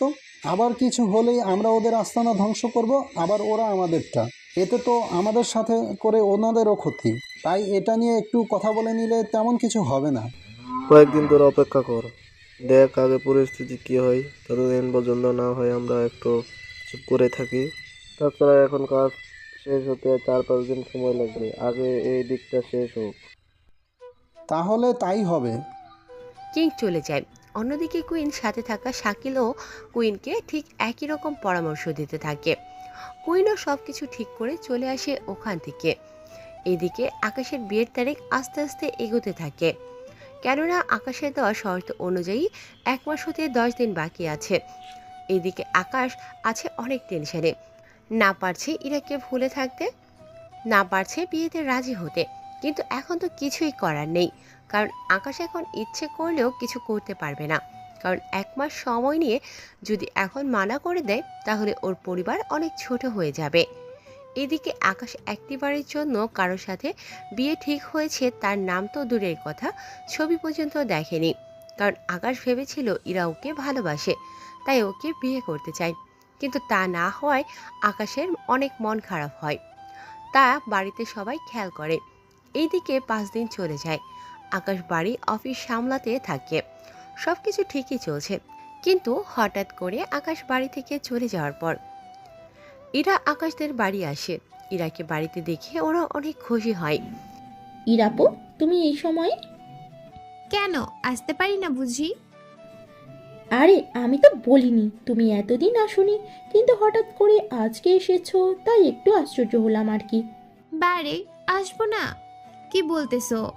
কয়েকদিন পর বিয়ে, এখন না আসলে তো বলবে তোমাদের ভুলেই গিয়েছি। পরে তো আমাকে চিনতেই পারবে না। তা যা বলেছো, চলো ভাইয়ার রুমে নিয়ে যাই। ওর রুমে এখন আর যাবো না, তোর রুমে চল যাই। এখন তো যাবে না। কেন তা তো বুঝেছি আমি, তবুও চলো তাহলে আমার রুমে। ইরা ঈশার সাথে রুমে চলে গেল। কিছুক্ষণ পর নাস্তা দিয়ে গেল। ওরা নাস্তা খেতে খেতে কথা বলতে থাকে। তা আকাশ কিছু বুঝে যায়নি তো? ভাইয়া এখনো কিছু জানে না, তার জন্য মুখ এত গোমড়া করে রাখে। তুমি যদি দেখতে তাহলে বুঝতে পারতে। আচ্ছা, মানুষটাকে এত কষ্ট দেওয়াটা কি ঠিক হচ্ছে? বাপ্পা, বিয়ে না হতে দরদ দেখাতে শুরু করেছো। না জানি বিয়ের পর কি কি করো গো। বিয়ের পর আমি ওকে যা করার করব, তখন আর পালাতে পারবে না। তা যা বলেছো, তখন তো ভাইয়া তোমাকে দেখে শকড হয়ে যাবে। আমি যে কারণে এসেছি, বিয়েটার বাকি যেহেতু 1 মাস হয়ে আসতেছে, তাই আব্বু জানতে চেয়েছে কবে তোরা যাবি। আসলে ভাইয়ার জন্য লেট হচ্ছে আমাদের। ভাইয়া 2 দিন পরে জানাবে। কোনো একটা কাজ নিয়ে ভাইয়া একটু ব্যস্ত তো, তাই। আচ্ছা, তাহলে আমি এবার উঠি। তোমরা সব কিছু ঠিক হয়ে গেলে চলে এসো। হ্যাঁ, ভাইয়ার মত পেলেই আমরা চলে আসব। তাছাড়া আসার আগে আমরা অবশ্যই জানাবো। তাহলে আমি এখন উঠি। আপু, বিকালে যেতে পারবে তো?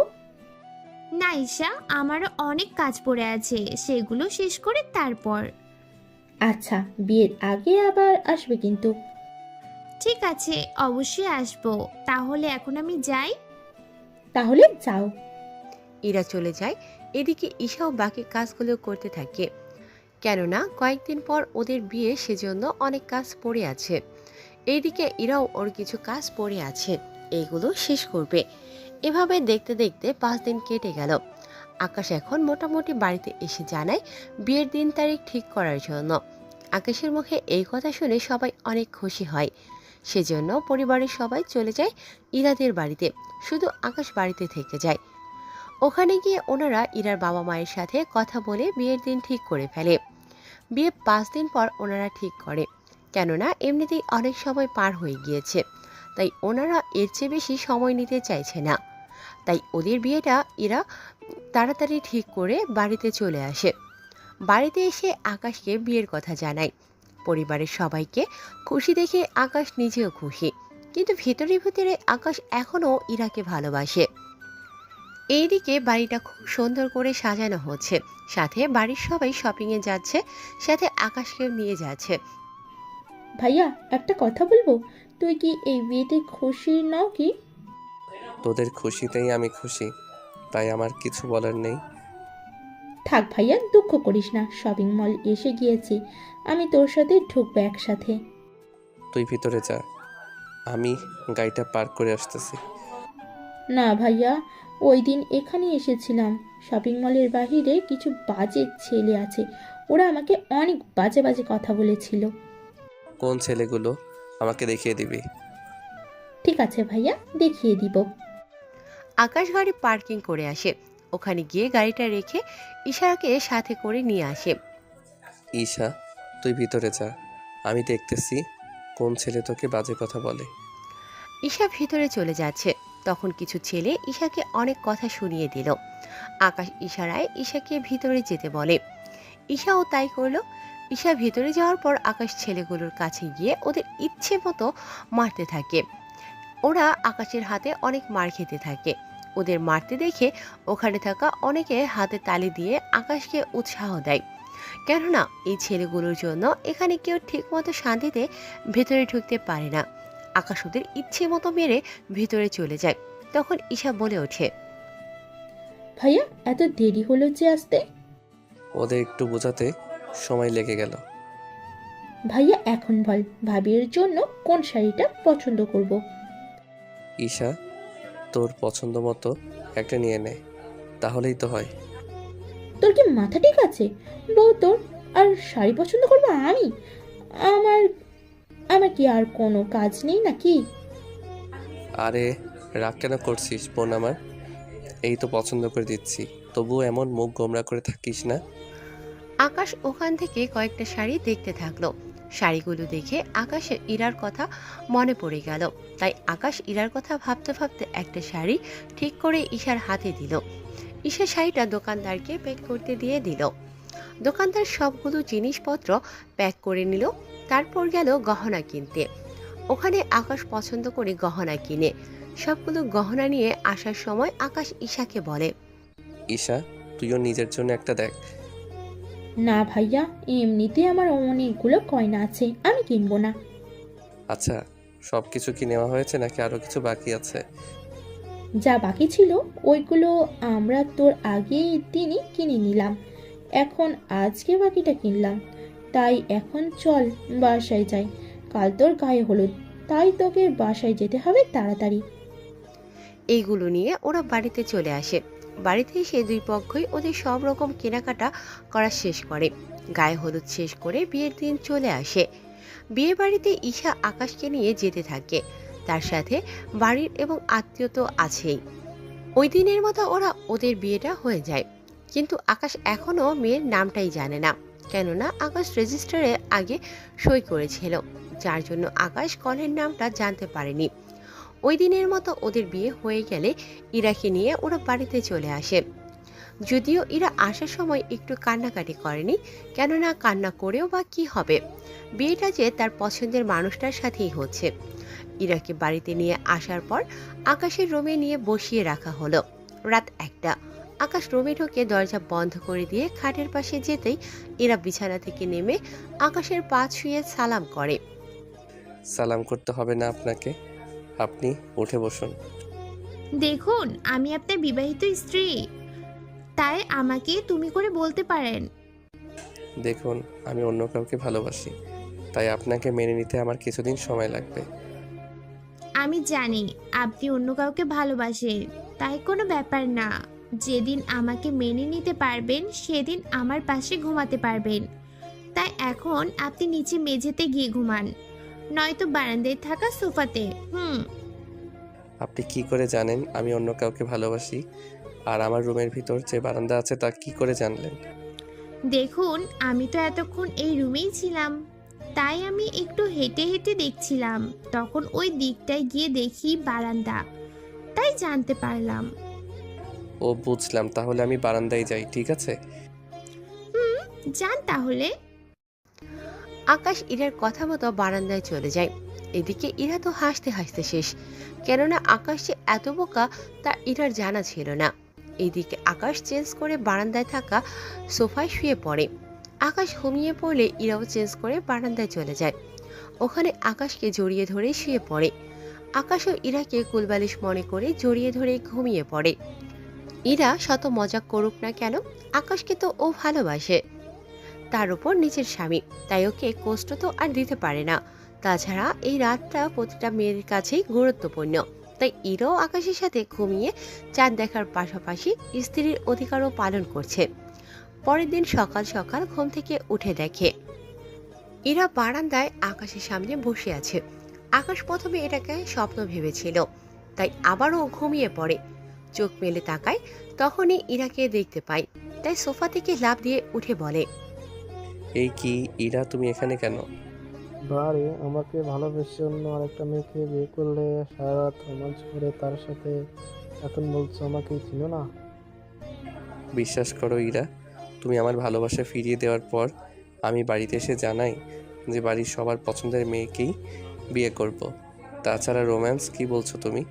আমি তো ওই মেয়ের নামটা তো দূরের কথা, ওকে এখনও চোখেও দেখিনি। তার জন্য রাতে এখানে ঘুমিয়েছি। কিন্তু তুমি বিয়েতে আসছো ভালো কথা, এখানে যদি আমার বউ তোমাকে আর আমাকে দেখে পেলে না জানি আমার কি হাল করবে। এইদিকে আকাশের মুখের কথা শুনে ইরা মিটমিট করে হাসতে থাকে, যা আকাশ কথা বলার সময় বুঝতে পারে। তখন আকাশ বলে ওঠে, এই তুমি হাসছো কেন? তাড়াতাড়ি করে যাও এখান থেকে, নয়তো আমার অবস্থা তো পুরোই শেষ। মায়ের সাথে কেন দেখা করবি? বারে আঞ্জি তো আমাকে চিনে, তাছাড়া ঈশাও চিনে, তাহলে সমস্যা কোথায়? তাছাড়া কেউ জিজ্ঞেস করলে বলবো আমি ঈশার বান্ধবী, তাইলেই তো হয়। তাহলে তুমি গোসল করে রেডি হয়ে একসাথে নিচে নামবে। তা না হয় নামলাম, কিন্তু আমার বিয়ে করা বউ কোথায়? না জানি তোমাকে দেখে কি কাণ্ড বাঁধিয়ে বসে। আরে ওকে দেখলাম আম্মুকে রান্নার কাজে সাহায্য করছে, তাই আমি এই ফাঁকে তোমার সাথে দেখা করতে আসলাম। তাহলে তুমি যাও, আমি আসতেছি। ইরা মিটমিট করে হাসতে হাসতে নিচে নেমে গেল। এদিকে আকাশ ফ্রেশ হয়ে রেডি হয়ে নেমে এলো নিচে। আকাশ নিচে নেমে ডাইনিং টেবিলে বসে যায় নাস্তা করতে। তখন ইরা আকাশের সামনে নাস্তা নিয়ে আসে আর বলে ওঠে, নাও নাস্তা করো। তুমি এখানে কেন? আমার বউ দেখলে তো তেলে বেগুনে জ্বলে উঠবে। কিচ্ছু হবে না, তাড়াতাড়ি করে খাও। ওদের এমন ফুসুর ফুসুর করা দেখে ঈশা বলে, ভাইয়া সারাত কথা বলার পরও কি তোদের কথা হয়নি যে এখানে এসেও কথা বলছিস? ভাবি তুমিও না, ভাইয়াকে খেতে দাও। এমনিতে ভাইয়া এই কয়দিনে ঠিক মতো খেতেও পারেনি। ইরাকে ঈশা ভাবি বলাতে আকাশ ইরার দিকে তাকায়। তখন দেখে ইরা মিটমিট করে হেসে উপরে চলে গেল। তখন আকাশ ঈশার দিকে তাকিয়ে দেখে ঈশাও হাসছে। তখন আকাশের বুঝতে বাকি রইল না যে এইগুলো ওদের প্ল্যান করা। তাই আকাশ নাস্তা করে উপরে যায়। উপরে গিয়ে দরজা আটকিয়ে দেয় এবং ইরার কাছে গিয়ে ইরার কোমর ধরে আকাশ নিজের সাথে মিশিয়ে নেয় আর বলে ওঠে, বাহ, ভালোই তো ম্যাডাম, আমার সাথে ডাবল রোল খেললে, আমার রাতটাই মাটি করে দিলে। কিছুই মাটি হয়নি, তোমার মনে আছে তুমি বারান্দায় গিয়ে শুয়ে পড়েছিলে? হ্যাঁ মনে পড়ে তো। তার কিছুক্ষণ আমার পাশে কিছু একটা ছিল, আমি তো কোলবালিশ মনে করে জড়িয়ে ধরে শুয়ে পড়েছিলাম। কিন্তু কেন বলো তো? আসলে ওটা কোলবালিশ ছিল না, আমিই ছিলাম। কি ওটা তুমি ছিলে? হ্যাঁ আমিই ছিলাম। আসলে তুমি যখন আমাকে বলেছিলে তুমি অন্য কাউকে ভালোবাসো, তখন আমি রাগ করে তোমাকে ওখানে ঘুমাতে বলি। পরে ভাবলাম সে আমাকেই তো ভালোবাসো। তাই আমি তোমার পাশে এসে তোমাকে জড়িয়ে ধরে ঘুমিয়ে পড়ি, কারণ এই রাতটা তো একবারই আসে তাই না? তাই তোমাকে কষ্ট দিতে চাইনি, সেজন্যই তোমার পাশে ঘুমিয়ে পড়েছি। কিন্তু তুমি কোলবালিশ মনে করে যা করলে না আমার সাথে। আমি কি করলাম? যা করেছো তা বলা যাবে না। এরপর ভাবলাম তোমার সাথে একটু মজা করি, তাই তখন অমনটা করলাম তোমার সাথে। তুমি আমাকে এত বোকা বানালে। জীবনে কারো কাছে এতটা বোকা হইনি আমি, যতটা বোকা তুমি আমাকে বানিয়েছো। সত্যি আমি ভাবতেও পারিনি তুমি এতটা বোকা হবে। কথাটা বলে ওরা দুজনে হাসতে থাকে। এভাবে চলছিল ওদের জীবন। ওরা তো একজন আরেকজনকে ছাড়া কিচ্ছু বুঝতো না। এবং কি মেয়েরা বিয়ের পর বাপের বাড়িতে যায়, কিন্তু এরা আজ 10 দিন হয়ে গেল কিন্তু এখনো বাপের বাড়িতে যাবে বলে মনেই হচ্ছে না। তাই আকাশ ইরাকে বলে, আচ্ছা, তোমার তো এবার বাড়িতে গিয়ে কিছুদিন থেকে আসা দরকার। যাব, তবে তোমাকেও আমার কারণ আমি তোমাকে ছাড়া একা একা থাকতে পারবো না। চিন্তা করো না, কাল সকালে আমি তোমাকে নিয়ে গিয়ে দিয়ে আসবো। ওখানে আমি না হয় একটা রাত থেকে পরের দিন চলে আসবো। আচ্ছা তাই করো। পরের দিন সকালে আকাশ বাড়ির সবার থেকে বিদায় নিয়ে ইরাকে নিয়ে বেরিয়ে পড়ে। ইরাদের বাড়িতে পৌঁছে গিয়েছে আকাশ। ওখানে আজকে প্রথম আকাশ ইরার রুমটা দেখতেছে। আমার রুমটা কেমন দেখতে? অনেক সুন্দর। তার দেয়ালে এভাবে সব জায়গায় আমার ছবি কেন? বারে, তোমাকে ভালোবাসি অথচ তোমার ছবি রাখবো না, তা কি করে হয় বলো? এভাবে ওই বাড়িতে আকাশের একটা দিন কেটে গেল। পরের দিন সকালে আকাশের কল এলো, তাই আকাশ ভেবে নিয়েছে এখান থেকে যে করেই হোক আজকে বের হতে হবে, কেননা এখানে থাকলে ইরা কিছুতেই বের হতে দেবে না। তাই আকাশ ইরার কাছে যায় আর বলে ওঠে, ইরা, আমি না আজকে বের হব, আমার কিছু কাজ আছে। তোমাকে আমি না হয় এর পরের দিন বিকালে নিতে আসবো। এদিকে ইরা মনে মনে ভাবে, যাক বাব্বা, বাঁচা গেল। আমি আকাশকে বলার আগেই আকাশ বলে দিল, নয়তো আকাশকে এভাবে চলে যেতে বললে ও অনেক দুঃখ পেত। ভালোই হয়েছে আকাশ নিজে থেকে যাওয়ার কথা বলাই। কিছু বলছো না যে? আচ্ছা যাও, তবে সাবধানে যাবে। এইদিকে আকাশ বিকেলে বের হয়ে যায়। অন্য কিং ওর আস্থানে এসে জানতে পারে কুইনের বিয়ে হয়ে গিয়েছে। তার সাথে এটা জানতে পারে রাশেদ কুইনের লোকদের মারতে গিয়ে রাশেদ ও কুইনের ডান হাত শাকিল ও মারা যায়। এইদিকে এমন কথা শুনে কিং তো প্রচণ্ড রেগে যায় এবং না চাইতেও চোখ দিয়ে পানি বের হয়ে গেল আর বলে ওঠে, কি ওই কুইনের এত বড় সাহস আমার সবচেয়ে কাছের লোকটাকে মেরে ফেলে? এই তোরা কে কোথায় আছিস? সব অস্ত্র নিয়ে বেরিয়ে পড়, আজকে কুইনের শেষ রাত হবে। অপরদিকে কুইন এসে জানতে পারে ও প্রিয় লোককে কিং এর ডান হাত রাশেদ এখানে হামলা করে শাকিলকে মেরে ফেলে, কিন্তু শাকিল মারার আগে রাশেদকে গুলি করে মেরে ফেলে। এই খবর শুনে কুইনের চোখ দিয়েও পানি পড়ে যায়। তাই কুইনও সিদ্ধান্ত নেয় কিং এর সাথে যুদ্ধ করে ওকে মেরে ফেলবে। তাই কুইনও ওর সব লোকদের নিয়ে বেরিয়ে পড়ে। ওরা দুজনেই তাদের লোকদের নিয়ে আসার সময় রাস্তায় দেখা হয় ওদের। ওখান থেকে ওরা গাড়ি থেকে নেমেই একজন আরেকজনের উপর গুলি করতে থাকে। এভাবে অনেকক্ষণ পর কিং এর লোকেরা সব মারা যায়, তার সাথে কুইন ছাড়া ওর দলের সবাই মারা যায়। তাই এবার কিং ও কুইন দুজনেই বেরিয়ে আসে পিস্তল তাক করে। তখন কুইন বলে ওঠে, কি দোষ করেছিল আমার লোক শাকিল যে তোর লোক ওকে মেরেছিল?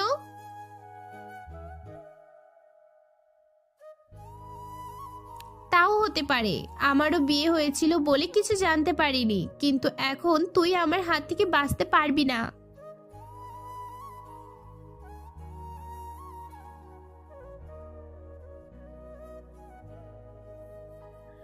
আপনি ঠিকই বলেছেন, আমি আমার স্বামীর জন্য হলেও বেঁচে থাকতে চাই, তাই আমার শত্রুতা এখানে শেষ করতেছি।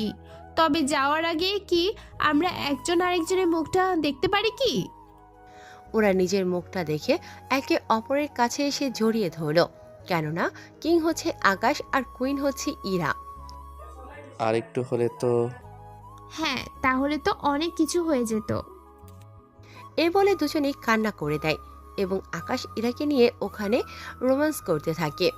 এক পর্যায়ে তারা নিজেদের আটকিয়ে না রাখতে পেরে তারা আকাশের গাড়িতে এসে একে অপরকে ভালোবাসা দিতে থাকে।